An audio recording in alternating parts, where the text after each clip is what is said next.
예, 오늘 현안보고 이쪽에 기타기관에서 안전관리 강화, 자동차 검사, 사업용 대형차 검사, 교통안전공단 전담 이렇게 나와 있거든요. 예. 이게 될 경우에 현재는 교통안전공단이 하는 게 있고 그 대형 그 민간 업체한테 의뢰하고 하고 해왔단 말이죠. 예, 그렇습니다. 이렇게 하는 경우에 과연 이게 안전 문제를 위해서 한다고 하는데 현재 검사소가 그 교통안전공단엔 72개소, 민간 대형 검사소는 1339개소가 있단 말이죠. 예, 예. 그럼 72개소에 다 할 수 있느냐? 예. 이게 불신할 것이 아니냐? 이런 문제하고 예. 첫째 가능하겠느냐?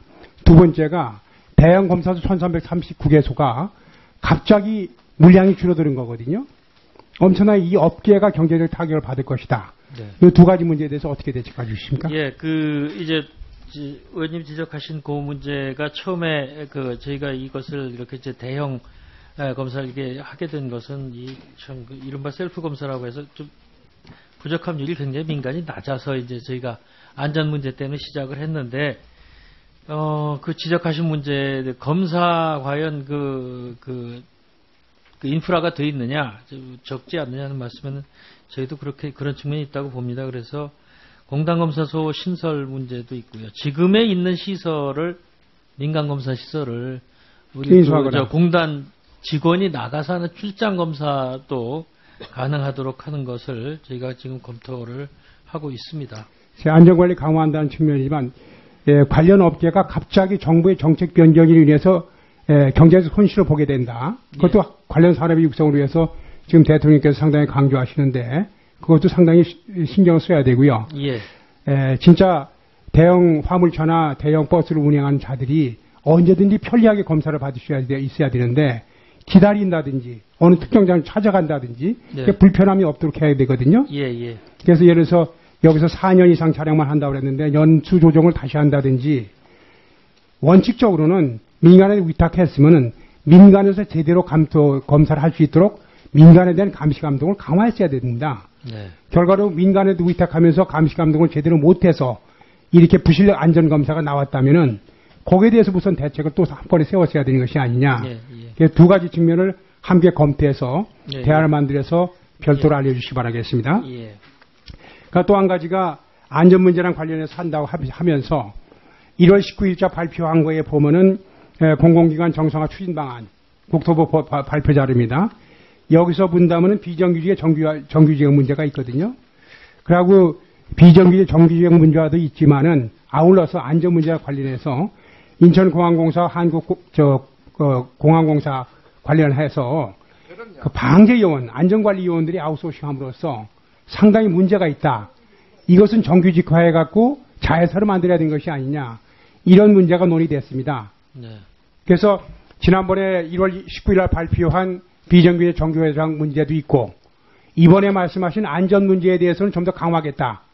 아웃소싱 한 문제가 있다. 인천공항공사나 한국공항공사의 안전 관련 방제 관련 아웃소싱에 상당한 문제가 있고 아마 국토교통부나 그런 데서 테스트한 것에서 많이 뚫히고 그런 것이 실적이 있습니다. 네. 이것도 같이 해야 되는 것이 아니냐. 이번 기능 조정에 예, 이런 예. 취지입니다. 예. 여기에 대해서도 답변을 예. 만들어 주시기 바라겠습니다. 예, 예.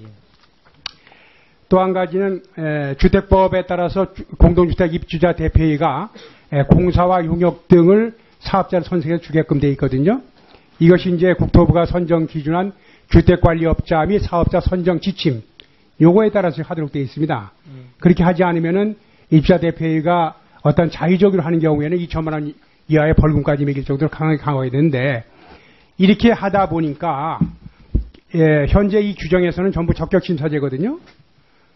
그러다 보니까 지방에 있는 많은 아파트가 단순한 용역의 경우 페인트 칠을 한다든지 청소를 한다든지 하는 경우에도 대개 수도권에 있는 대형업체들이 그 수주를 하게 됩니다. 이 지역경제 활성화라든지를 통해서 지역에 있는 업체들이 전문건설 업체들이 작은 사업 같은 건 충분히 해야지만이 지역에 돈이 도는 것이 아니냐 이렇게 되고 있습니다. 수도권에 있는 대형업체에 돈이 들어가는 경우에 그 돈은 잠겨서 시장에 다시 나오지 않습니다. 경제를 전공하셨으니까 네. 그런 차원에서 네. 지역에서 작은 사업 같은 건 지역업체한테 줘가지고 지역에 돈이 돌게 하자. 네.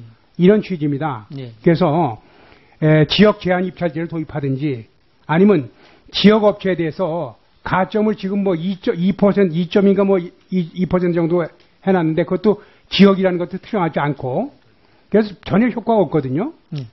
그래서 만약에 안전에 문제가 없는 소형 용역이나 서비스 제공 같은 정비 사업 같은 경우에는 지역 업체가 참여해서 지역 경제가 좀 더 따뜻한 온기를 늘게 하겠다. 네. 이렇게 동의하신다면 여기에 맞는 대책을 만들어 주셔야 되는 것이 아니냐. 예. 이 취지입니다. 알겠습니다. 지금 의원님 말씀하신 그 취지를 잘 이해를 하겠고요. 이런 류의 그 지역 업체에 대한 우선권을 주는 것이 예. 우리 이 분야가 아니고 딴 분야에도 있는 것으로 그렇습니다. 알고 있습니다. 그래서 그런 것들 관급공사 정도의 유예는 적용을 더해 주는 것이 아니냐. 예, 그런 그 선례가 있는 만큼 그런 대책들을 좀 준용해서 대책 마련해 보도록 예, 하겠습니다. 그렇게 해주시고요. 메르스 확산 문제가 있거든요. 예. 메르스 확산 문제랑 관련해서 메르스를 차단하는 문제가 우선 정부가 집중해야 되지만은 메르스로 인해서 우리 산업이라든지 국가 이미지에 미치는 영향을 어떻게 조기에 극복할 것이냐도 같이 나와줘야 되거든요. 국토교통부 소관 상황으로서는 국적항공사들의 그 해양률이 상당히 높아지지 않습니까? 예.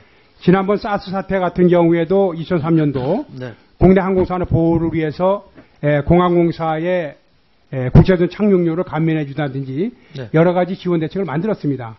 그런데 지금은 그때보다 훨씬 심각하거든요. 문화관광부에서는 관광진흥기금을 좀 지원하겠다 이런 대책까지 벌써 선정이 나와 있습니다. 그래서 국토교통부도 네. 메르스 사태로 인해서 피해가 확산되고 있는 항공산업에 대한 지원 대책을 선제적. 예, 의원님 지적에 동감을 하고요. 그 부분에 대해서 이미 말씀하신 대로 사스가 일어났을 때 그 지원 대책 같은 것이 있었기 때문에 이것도 지금 저희도 조속히 검토를 하도록 그렇게 하겠습니다. 예.